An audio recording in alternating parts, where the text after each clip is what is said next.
Thank you everyone for coming today. I'm Tom McInerney from the Department of Comparative Literature in Spanish and Portuguese here at Berkeley, and you have all braved the elements to get here, so we appreciate you making it. Today's event is, of course, presented by the Arts Research Center in collaboration with the Dean's Office for the Division of the Arts and Humanities. Before I introduce our speakers, I want to thank the ARC's Director, Beth Piatote, and Associate Director, Lori McAfee, and the rest of the staff here at the ARC for making this conversation possible and for inviting us all in to share this space together. I also wanted to acknowledge that the event today, like all others on the UC Berkeley campus, is located in the territory of Uchin, the ancestral and unceded lands of Chucheño-speaking Ohlone peoples, and specifically the Confederated villages of Lishan, and that there are a variety of ways to go beyond acknowledging this fact by participating in land taxes, the land back movement, and other material responses to ongoing occupation.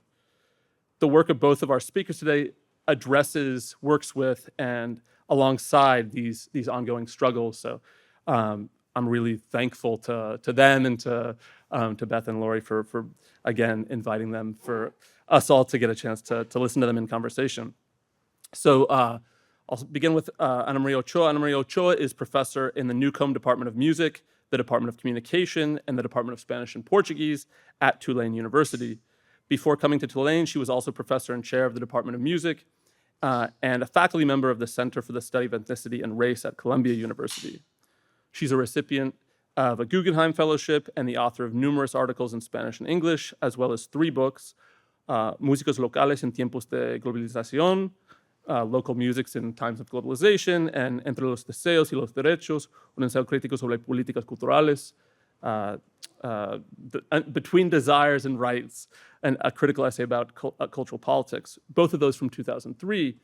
And she's also the author of Aurality, Listening and Knowledge in 19th-Century Colombia from 2014, which was awarded the Alan Merriam Prize by the Society for Ethnomusicology. And it's really extraordinary that it's 2014, that it's been over a decade since the publication of that book, because it's a book that really galvanized and transformed the fields of Latin American and Caribbean studies, sound studies for sure, musicology and ethnomusicology as well. Students in my classes have come really eager to talk about that book. I teach in literature departments, and they've been so influenced and thrilled by it. But even as it's changed all those fields, I feel like we're still trying to catch up to a lot of the arguments in that book. And there's a term, acoustic assemblages, that I think about almost daily, trying to wrestle with still what that idea can mean for the way that we think about sound and personhood and politics. Also, we are especially lucky because Professor Ochoa is the Ernst Bloch Professor of Music in residency here at UC Berkeley this semester, and she'll be giving 4 more public lectures in that role throughout the semester, so I encourage everyone to go check those out. The first one was really remarkable. We're also doubly fortunate that Cecily Nicholson, our other speaker today, is also here at Berkeley for the year as the 2024-2025 Holloway Lecturer in Poetry and Poetics. Nicholson is a poet, arts administrator, independent curator, activist, and an assistant professor in the School of Creative Writing at the University of British Columbia, the UBC to our UCB. She's also the author of 4 collections of poetry, and in April, I think, is it April coming out? Yeah, a 5th. I know that these books are in such high demand because one of them was stolen from my front porch a few weeks ago. And Cecily was very kind to give me a replacement copy.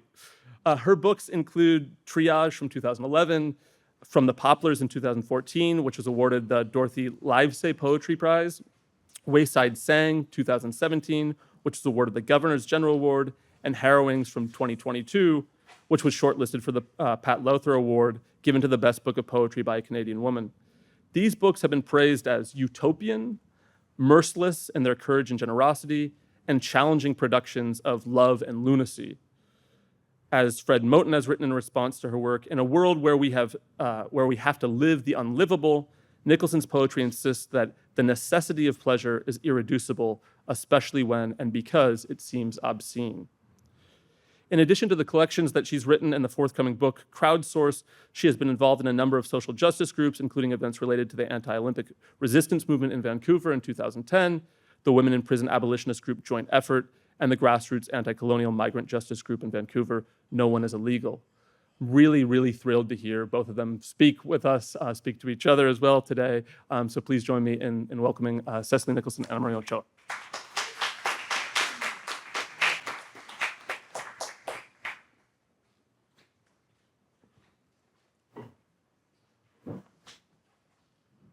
Thank you for that wonderful opening.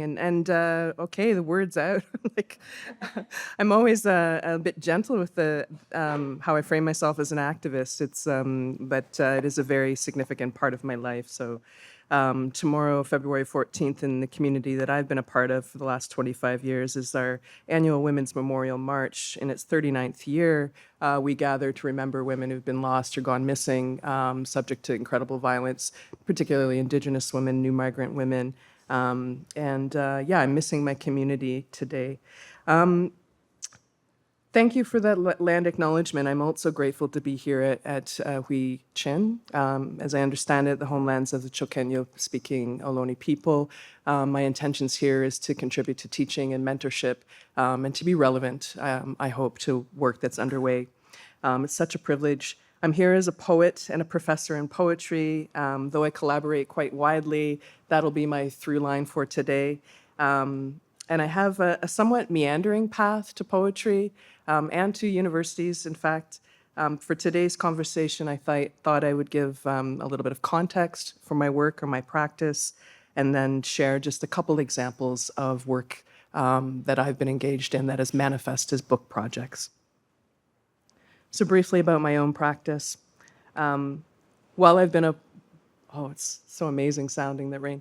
While I've been a poet my whole life, really since I understood I could do that with language, I have primarily been a worker, and a worker at a nexus of social work, administration, education, and kinds of advocacy. Always been an administrator. And the work for me the last decade and a half is centered on the arts. Prior to my post at UBC, I taught in a range of creative forms at Emily Carr University of Art and Design in the Faculty of Culture and Community.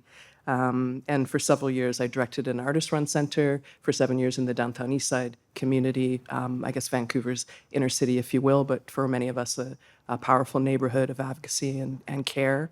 I also coordinated school programs and interpretive programs for the municipality of Surrey, the city of Surrey, for many years, trying to gain and build access to the museum space, which is historically marginalized and left out and excluded all groups of people. So that's been quite a commitment for me. And as I've continued to reallocate my labor, poetry has always been a constant. This work is situated for me. It's always place-based. I'm always concerned about where I am and what the impact of my presence may be. I'm always concerned about collectivity. I love collective and collaborative practice. And I'm also always thinking about methodology, whether it's poetry as an aspect of methodology or poetry itself being a methodology. I involve a lot of things, but I am quite engaged in research. I love research. It's a beautiful thing to have access to oral history, archive, the formal, wayward.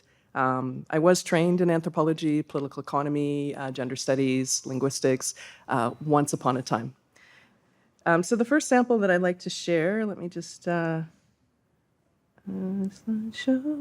from the beginning. Great. So the first sample I'd like to share is from my book, Harrowings. This is a study in Black rurality for me. I grew up in a rural, remote environment, and I have spent many years in recent memory volunteering as part of a farming enterprise led by formerly incarcerated people in the area of the Fraser Valley, nearby Vancouver, which we have a concentration of federal and provincial prisons. The book. This book is aware of a range of engagements in the Black outdoors. Speaking of Fred Moten, Sadia Hartman, huge influences for me, and generally our engagement with the out-of-placeness of a Black subjectivity in the context of settlement. The work for me has been alongside me honing my green thumb. Carver, a hand in relief. Place is my hand on a relief cast of Carver's. The cast is cool. Hand vibrates to feel the whole surface at once, memory and indent, sense of prints, extent, charged, tips through index and middle metacarpals. It was the passing shadow of a bird. At rest, my hand settling on Hathaway's sculpture. Associatory simple elements, the store of atmosphere, pounds of water brought as property, to situate within genealogy, giving backs to land and intellectual and art history, idle moments put to gathering, to care, to share food, to not solely succumb to the logics of land, crop, harvest, as required by institutions of slavery and capital. The country wears a rich and luxuriant aspect. In 1854, Frederick Douglass set out from Rochester, New York, to attend a gathering to mark the 20-year anniversary of the West India Emancipation, the 1st of August celebration at the Dawn Settlement for fugitive slaves, traveling most of the 300-mile journey by rail, except for 16 miles between Chatham and the settlement referred to by wagon. Chatham is about 50 miles from where I grew up. Douglass journeyed through the traditional territories of the Haudenosaunee, the Mississauga, the Attawandaron, the Anishinaabe, and the Miami nations, to arrive at the so-called historic county of Kent. About that journey, Douglass remarks, in regard to the place itself, it is one of the most beautiful and desirable localities for agriculture, which we know of in Canada West. I reflect on fugitivity at that time and upon life in the near aftermath of slavery as the Dominion of Canada formed. The language and logics of farms stem from structures of settler colonialism, even if they embody emancipatory practices, and this makes for complicated dreams to drop quietly in what may be considered no velvet road. The sun slow reaches by wagon over tracks, the soil losing time and time again to corn. History is decomposition. Tillage machinery entangles the surface, field against nature, natural anchored in rot, pasturage planting, regeneration plots to pick rocks in tandem with machines. My first job was walking in formation, a child field hand alert to small rocks, frost heaved to the surface. The second piece I'd like to share, shout out 143 verse. I can hear you snapping, and thank you for helping me get to this building, among other things. The second piece, I'd just like to share a quick poem from, where'd you go? There you go. From my forthcoming book, Crowdsource. I'm a lifelong birder. What would it be without birds? Dion Brand asks, importantly. Crowdsource parallels the daily migration of crows who, aside from fledgling season, fly across Metro Vancouver at dawn and dusk. Where I live, that's about 25,000 crows in movement, and they sleep each night at a place called The Still, which is a historic watershed spawning ground for salmon and currently an industrial park.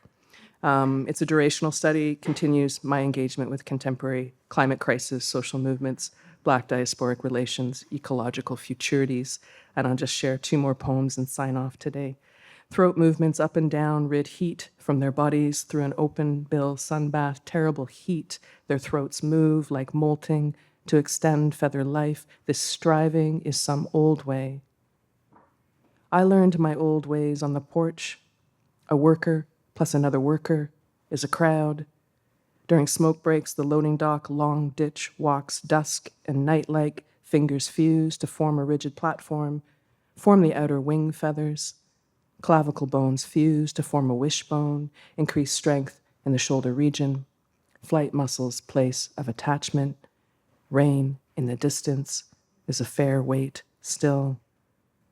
Blooms of soot and everyday Newtonian wash, southern sky at dusk, this city, late summer, rooks take flight in a low-end concert theory, a widely distributed family. The designation of songbirds includes the position of feet, unconcerned strides like no other, stride, street, hop, lessons well in the anatomy. Vocal areas moving as water sheds shores onto still creek, independent muscle controls. Either side, syrinx folds produce different sounds. In theory, two different songs. That is, two impressive vocal repertoires at the same time. And I'll just leave you with the birds.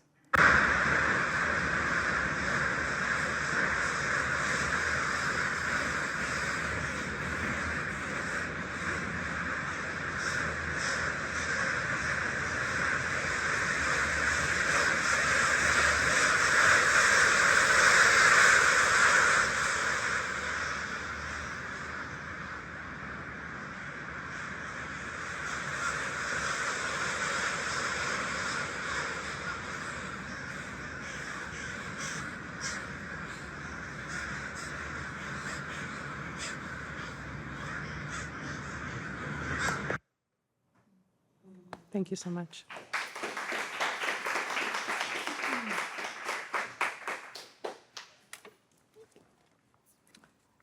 Thank you, Cecily, for that very beautiful presentation.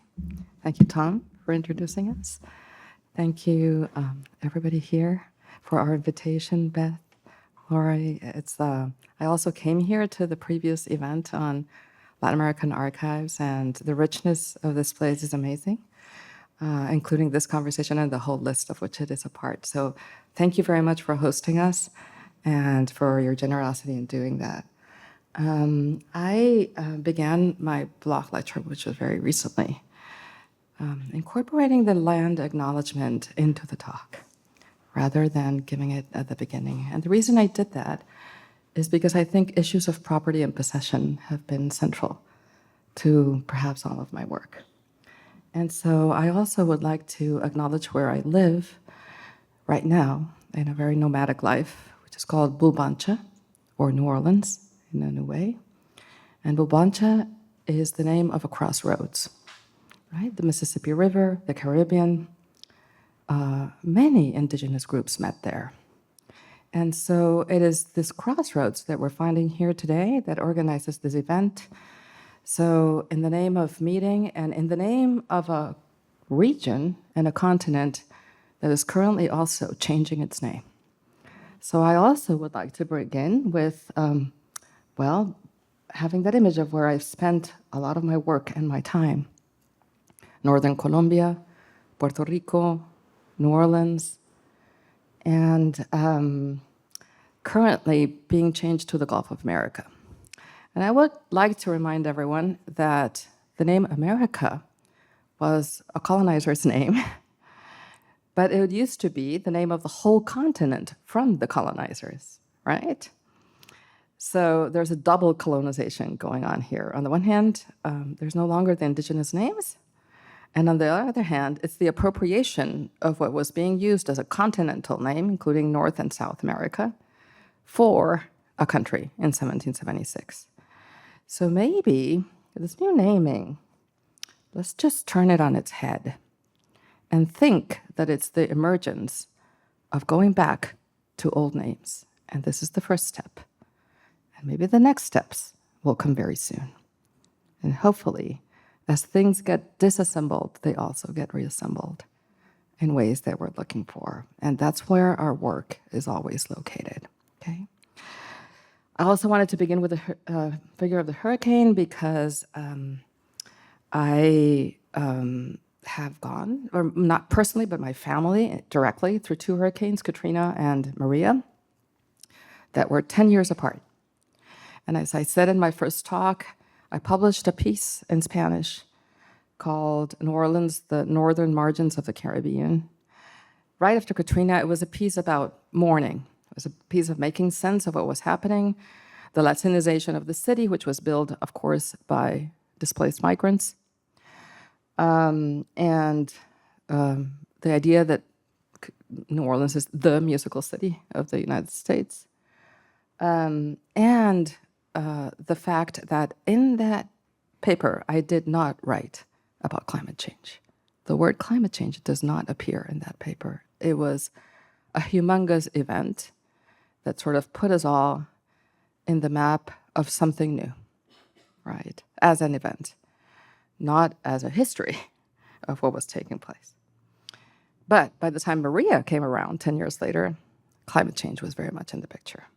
So I also want to bring that history in because that's very much about what I've been writing about. And just to remind everyone that hurricanes are historically a part of the Caribbean. Indigenous peoples in the Caribbean were very knowledgeable about hurricanes. They actually told the settlers that arrived in New Orleans not to build in that place, and in Puerto Rico, the same thing, and not to build in certain ways. Of course, it was never followed. The food that survives hurricanes is roots, right? Ñame, that all those underground foods, which are the only ones available in Puerto Rico after Maria. Okay, so I wanted to just locate that as sort of encompassing the movements and places from which I have worked, okay?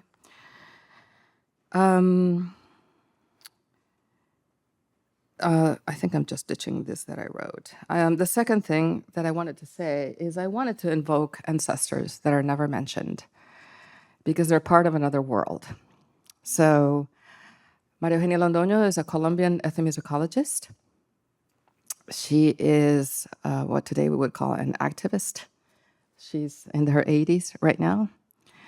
She was born blind and was able to see very little in her life, and yet, despite that, created a career of, first she studied piano, and I met her because I was her neighbor. She became my neighbor when I was 7 and became my piano teacher. And she became very involved with the indigenous movement in the 1970s as part of research action participation, had a very unusual formation. She could only do until 7th grade because she could not see. She studied piano in Vienna to understand that never cultures, local cultures were taken into account, came back, got involved with the liberation theology movement, which in Colombia was very strong, and got involved with the indigenous movement, especially of the NASA, of the Andean region, which are a highly militant group.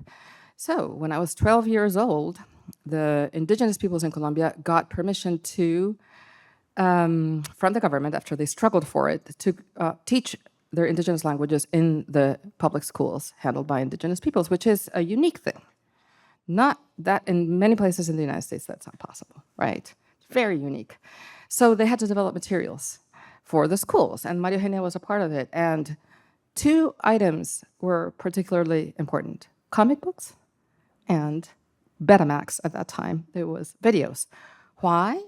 Because the combination of the visual and the audio allows for a presence of myth and of other types of narratives that only sound or music would not allow for, or only the written word.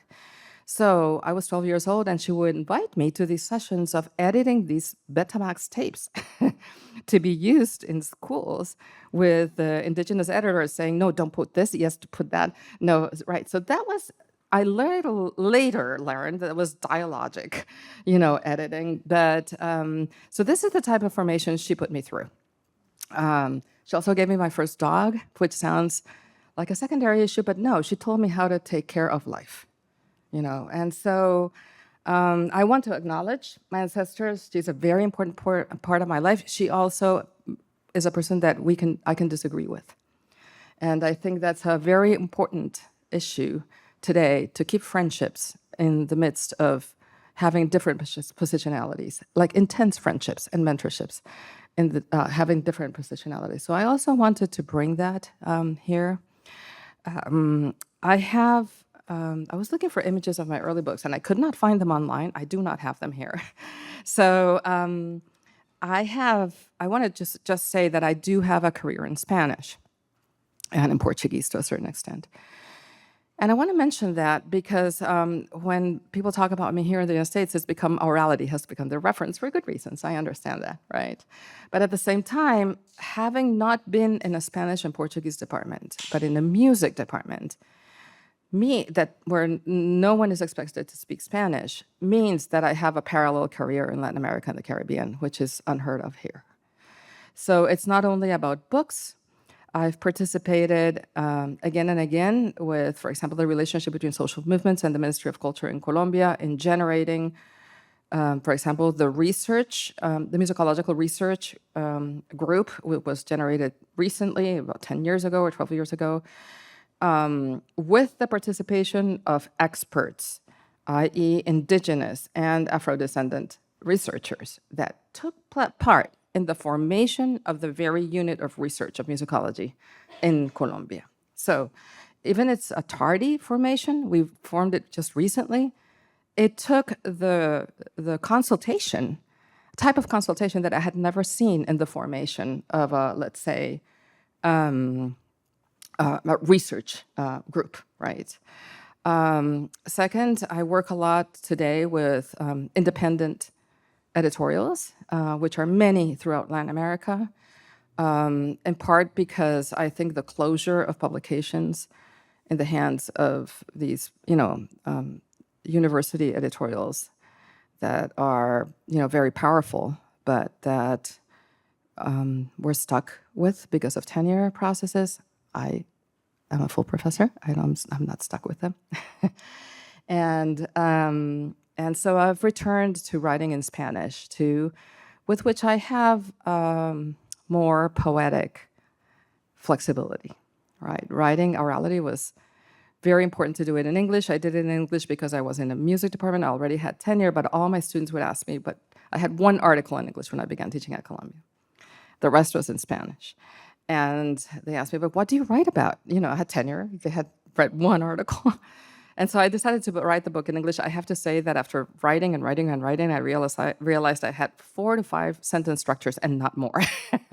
And that was the limit of my bilingualism. And I said, I need to write in Spanish again, where I can play with language in a way that I can't necessarily in English, at least not. I mean, that's a question to be asked right now. If I give myself the liberty to do that, that would be a different issue. But anyway, so I wanted to invoke the ancestors, invoke the lands in which I have lived. And I have also, there's a third element that I wanted to bring, which is that I grew up in a place with a lot of violence. I grew up in the 1990s in Medellin. Some of you have seen Narcos or, studied that full. And it was a very difficult place to be in. So basically, this is not an exaggeration, and I don't want to go that path, but of course, when we live in those places, violence is an everyday experience for everyone. But I grew up not only with violence, I grew up with solidarity. And that has made me as much as the presence of violence. So I just don't want to erase the solidarity part, because it's a unique experience. It's an experience that not everybody has. And I could count on people. I could count on presence in the midst of very difficult moments. My parents in exile, I have all my family in exile. I'm the only one in Colombia. Something happens, I cannot leave the house, and they're there, right? So those are experiences one never forgets. And so I want to bring that double presence of violence and solidarity as very much influencing my work. And there's no question that for me, the center of everything I've worked for has to do with some form of the political. And the sonic and its inscription into different types of formats and forms, whether that be life, figures of life, or the written letter, or other technologies like I'm dealing with right now, radio, phonograph, and others. Anyway, I'll leave it at that, and I hope this is room for conversation. Looking forward. Thank you.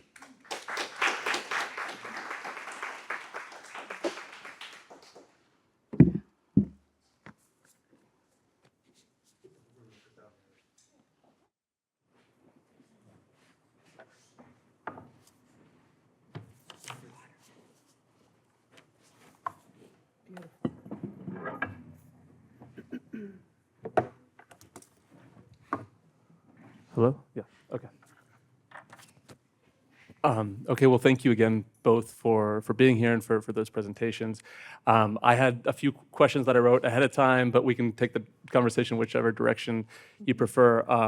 But one thing, because I was teaching in my undergraduate Latin American poetry seminar this week some poems from Candelario Beso, the 19th-century Afro-Colombian poet, who you read about in Aurality. And so I thought it might be interesting to start our conversation today with Obeso, and especially one of his poems. I'm going to read it because he also was doing something really interesting with orthography and writing and sound. And so the title that he originally had for it was Expropiación Rey Uno Corrigos, which is translated as expropriation of some codices.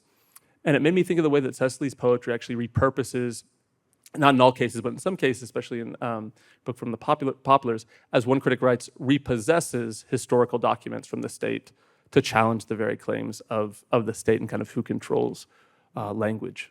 Mm-hmm. So, Anna, would you be willing to say a little bit about that poem and kind of where it comes from? And then maybe, Cecily, you could speak to your own poetic connections in some of your writing to historical documents and what sometimes gets called documentary poetics. Sure. I'd love to hear about this poem.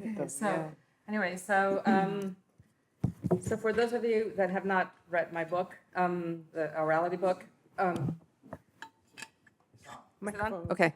So for those of you that have not read Aurality, let's see. Part of what I write about is it's a critique of the notion of orality, O-R-A-L-I-T-Y, because orality, or folklore, to give it a certain word, includes some people, but not others, right? If you don't sound as you're supposed to sound, the archive is full of people that sounded all over Colombia in the 19th century and were never included because they howled like animals or for other reasons. And those people never made it into the folklore books or into the ethnomusicological canon.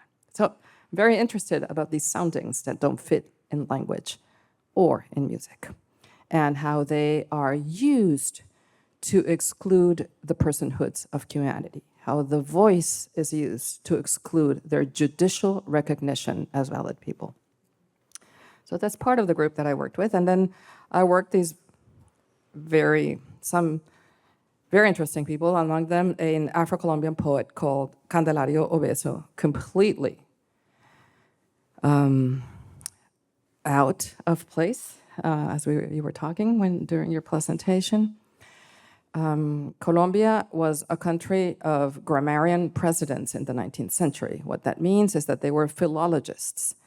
And these philologists wrote the constitution of the country, experts in language that therefore had the skill to impose a type of mode of speaking, which in Latin American critical theory was called the lettercity, as a way of excluding everybody else. And that was inscribed into the Constitution and into the public schools and into the Catholic Church. And it went and went and went. These books got republished and republished into the 20th century. My grandmother knew them by heart.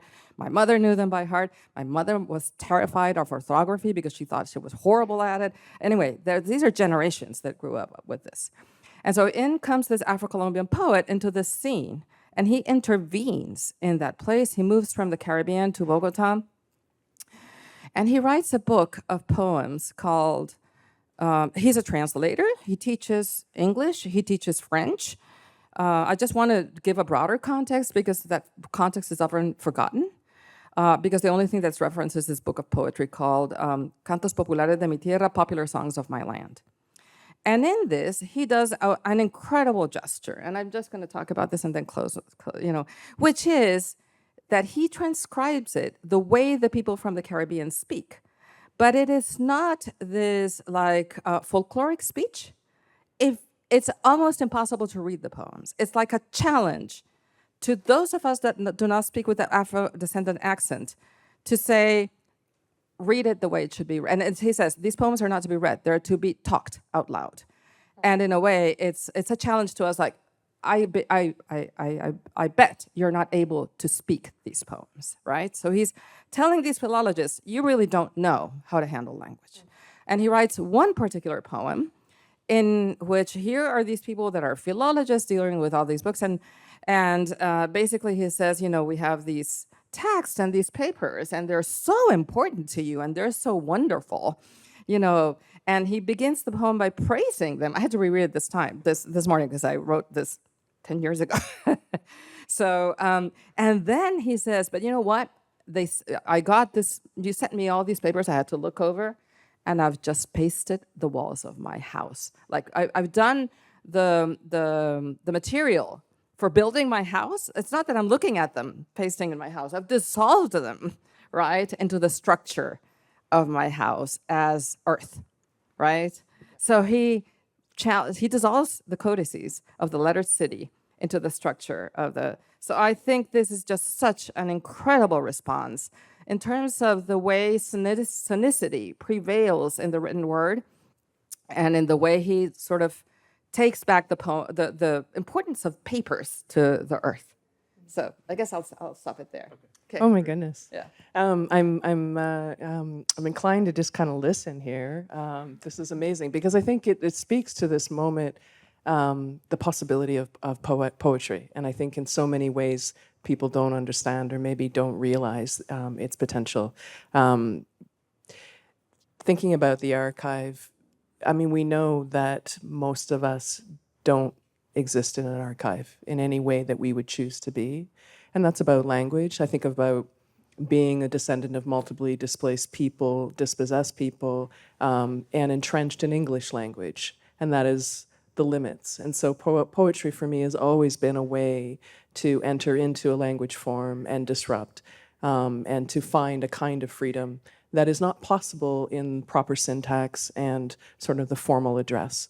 And the ideas of the sort of the disconnect that we experience when we aren't represented in a formal way, whether it's the educational moment, whether it's in terms of property, in terms of leadership or representation, the realms of politics, but that there is this capacity and this corporeality and the architecture and this materiality, I guess, of the poetic. For me, like the documentary moment, I don't know that I ever set out to do that on purpose. I was reading poets like Mark Nowak, for example, who I think is just such an incredible example of people who are engaged in social movement. So maybe it was the document, but it was also about being present in and engaged in forms of organizing. And I've always wanted to be someone who was relevant on a community level with whatever I was doing with language or whatever I was doing with learning or teaching. And so I was looking to examples of that. And I had this intensive desire to really understand place wherever I am. And it is impossible to do that if I rest just at what I've been taught, what is easily accessible in terms of media, and what I can access in terms of this idea of archive. The formal archive for many people is simply inaccessible. It requires money. It requires an academic credentials. It requires journeys to particular places that may or may not be comfortable. There's so many things about it structurally that prohibit even just being present. And then once you're in the archive, navigating those systems, working through the ways that knowledge has been, or materials have been organized, it reinscribes kinds of violence. And in the end, you still won't find what it is that you're looking for. And so there's a compulsion for me in the study of From the Poplars, where I was looking at this, basically an island that for many people is just this unused and unspoken about place. But like many places, of course, had a layers of history and meaning, and trying to grasp at the scale of that through time, as the land beneath the city, the stories that are so much older than the settlements that dominate the nation state. So getting at that meant connecting with people who had stories, meant trying to read between the lines in terms of the archive, but also necessarily, for me, always involves being present just physically and trying to listen and observe. And that sends me into the ecology of it. And so all of that, reading it against the documents, started to be a kind of practice, a counter-archive. There are many examples of that, I know, these days. And so, I don't know, rambling thoughts, but I think it's the use or the relationship to document and archive has always been a kind of necessity, I think. Yeah, I don't know if that connects. Yeah, thank you. I mean, I love that just reminder of the different ways to think about research also and the purposes of research. And when you talked in the beginning of Harrowings about touching the hand of Carver and kind of engaging history differently in that way, it made me think also of the kind of physical interactions and the indexicality of that engagement. And so it's good for those of us who aren't poets to think about different ways to conceive research. I did want to talk about sound and music a little bit, obviously, and so again, in From the Poplars, there are embedded allusions to Billie Holiday's Strange Fruit. In Wayside Sang, Cecily, you said in part it's a search for your traveling musician birth father. You mentioned Abner J in there, TV on the Radio, a ska rock steady granddad. There's also the staves and clefs in Harrowings, and then today, just listening to you read from Crowdsource, a low-end concert theory, so kind of Tribe Called Quest, and Muscle Controls is maybe Muscle Shoals. I don't know if you were thinking about that, but there's definitely music really clearly connected. And obviously you've trained as a musicologist, you've written a great deal about poetry, novels, music, and their connections. So to ask this kind of huge question, I was wondering if the two of you would reflect a little bit about this relationship you hear between music and poetry, and not only maybe what music might add to a poem or those kind of historical relationships, or how the kind of page might evoke a soundtrack in the reader's ear, but also why the printed medium remains an important way to work with sound in particular. I think that latter question is a harder one for me to answer, but just beginning with the idea of sound. I mean, I think for many of us, it permeates the work in a way that's almost inevitable. And I think it lends itself to the lyric, of course, and maybe our early kind of learnings around where does poetry come from. For me, it began with music. That was my understanding of verse from a young age. But also being able to hear the sonic in terms of the ecology or the biome or the everyday is all about listening. So for me as a poet, I am often assembling sort of a quality of sound or a wall of sound. And it means moving in sort of a palimpsest kind of way. It means, a pastiche. It means a very convoluted thing. And so for it to be able to land, for material moments, political moments or strong statement moments to land for the ear and on the page, for me, there needs to be a kind of music. And I suppose it's self-serving. I also enjoy it, but I think it also, it lends itself to an engagement with a readership. I feel like the work opens up when there's that kind of tonality to it. But I do think it finds its way in quite by accident. I wish I could say I had a musicologist's ear in terms of my own work. I do not. There's a lot of impulse in there. There's a lot of compulsion. But I also think there is a kind of harmony that I work very hard at in the written page. And that's where, in terms of the necessity of the written page, I mean, I guess the question may be about the capacity of the work to move. So there's only so many opportunities to be able to hear what people have shared and written, but written work can travel in a certain way for those of us who aren't contained in an audio recording. It has a capacity to travel in a certain way. It has a capacity to be translated, and it has a capacity to be read and then taken up by other people and collaborated with. So I think there's all these potentialities to the written form. And I also think there's a great power in having multiple kinds of legibility. So how you are heard, how you are read literally, how you are the connotative elements of the work, even if we aren't understanding the meanings of the words, which is so often the case. I'm living in Pacific North Coast of Canada. We're at the confluence of a number of territories, but particularly Squamish, Musqueam, and Tsleil-Waututh people. And the language use is growing, in both in terms of what we can hear, but more often in terms of what we can see. And although most of us don't have access potentially to the legibility of the language, it still resonates as in its physicality, in its visibility, in to hear it through others. All of that lands in a very meaningful way. So I don't know if that's connected, but I think there's something to just the way in which the words can exist and do something in and of themselves. Yeah. Okay, well, I'll try to answer in some way, follow up that beautiful response and depth. So I'm not a poet, so I'm not going to answer in the same way. So I'll answer with two points of entry. One, in most of the cultures of the world, I would say, in many cultures of the world, this idea that literature sits in one space, health in another, filming in another, and music in another makes no sense.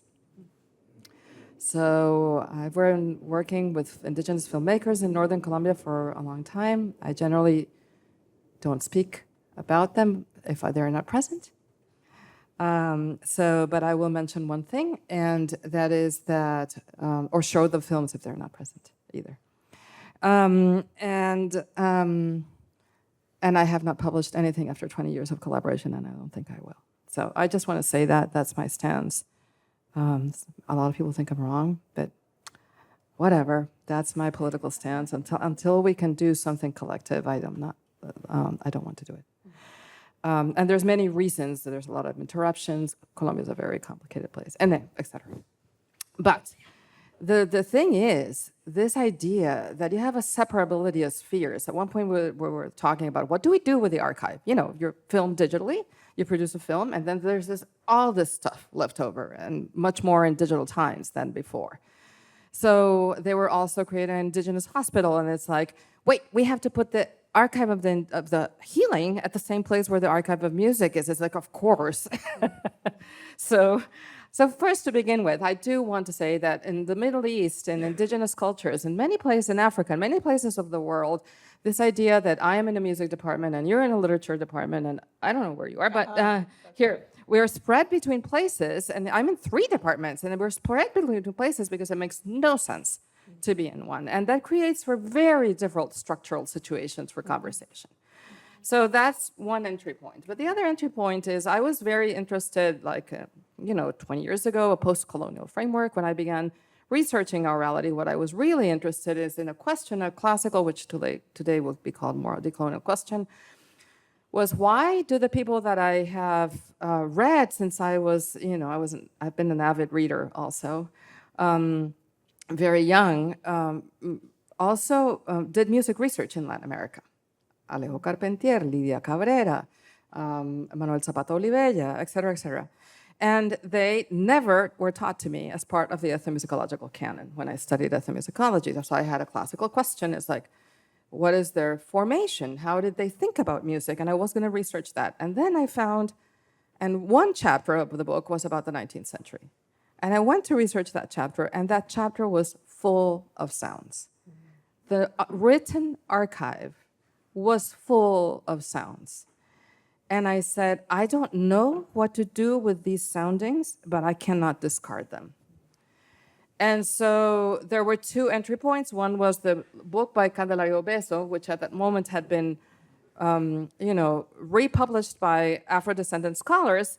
And my mom went to the supermarket, and when you're paying, that there's things there, and Candelario Beso's book was there, and she brought it to me and said, I think you would be interested in this. I think this would be of interest to you. Ding, right? And then the other thing was, of course, finding the description of the sounding of the bogas, which are boat rowers, first generation mixed race, indigenous and Afro-descendant, which they sound to all the travelers like people that were howling. And it didn't fit into language, it didn't fit into music, but I knew I had to do something with that. So I read basically 20 travel books. And they all referenced in one paragraph the sound of the bogas. I used 8 in the book. But this was an omnipresent sound that nobody had listened. Nobody talked about how these boat rowers were heard all over the rivers, which was the main form of transportation of Colombia, except a novel, La Maria, right? And then, so I just wanted to, and that took me to a different path.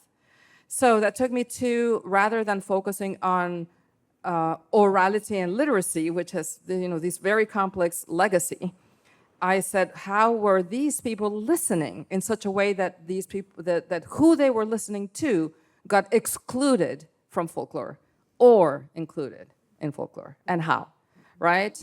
So just to make a more complicated story, but the archive is full of modes of listening. And I really would like to encourage young people, students here, to go back to the 16th and 17th century archive to see how you can find modes of listening of indigenous peoples against the grain by reading the archive, right? And modes of listening of Afro-descendant peoples, and modes of listening that one would never imagine in the classifications of later years in which they were excluded. So that's my sounding about the written page thing, which is what I'm concerned with. I also very much think about writing as a technology of recording, like a recorder. depending on where you place a microphone, part of it will be gone and excluded. There's a politics to exclusion also in using. It's not that the arrival of the gramophone and of the, sophisticated equipment that we have today will solve issues of, problems of representation, problems of recording. They're there, just like in the written word. So I also don't want to have this linear thing of there's more in today and there was less before. I don't think so. I think it's different. It's categorically different, but not more and less. So I just wanted to say that. Yeah. That's great. How are we doing time? We're already past. Okay. I don't know if people want to have a chance for one question. If you want to Yeah, share. yes. Does anyone have a question out there in the audience?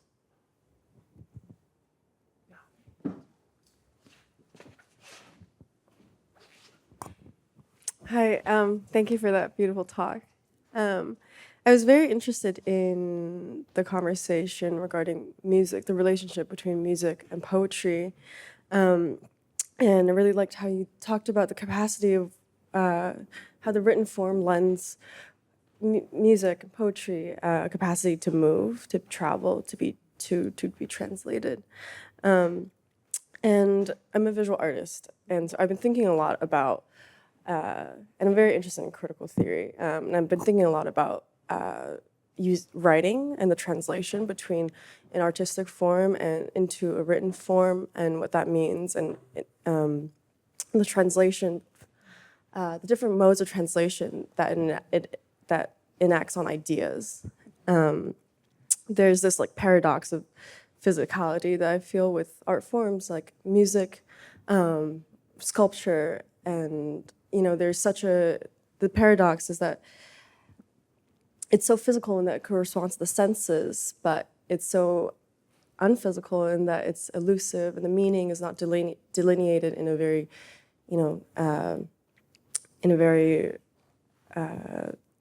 specific, imposing form. And so, yeah, but what's interesting about poetry is that this elusiveness of art is already inscribed in the written form.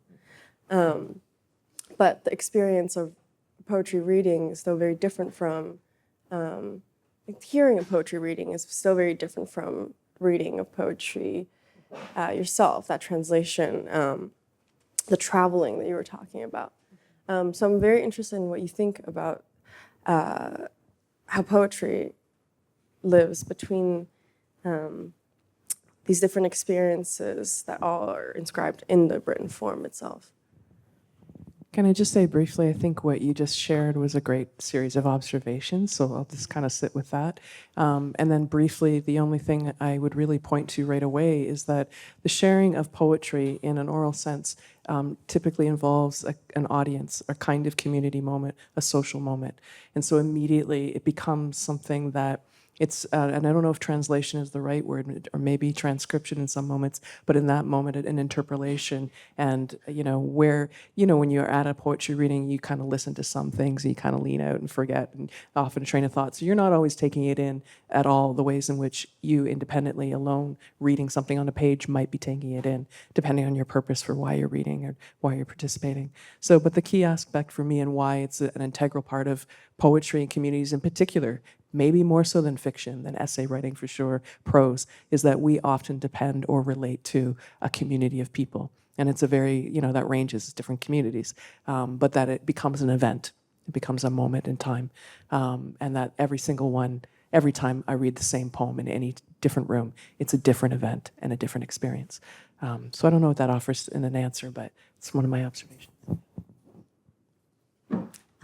Well, with that, I think we will end because it was such a beautiful place to end in terms of community, and this event has been a beautiful opportunity to hear from all three of you, and we really appreciate it. Everyone who's here, I would love you to grab some more food if you'd like, but please also take your conversation beyond, and also if you have some questions, maybe you can follow up with each of the speakers today, and I'd love you to all give a big hand. Thank you so much. For Thank you, Cecily Tom. and Anna Maria, and for Tom. Thank you.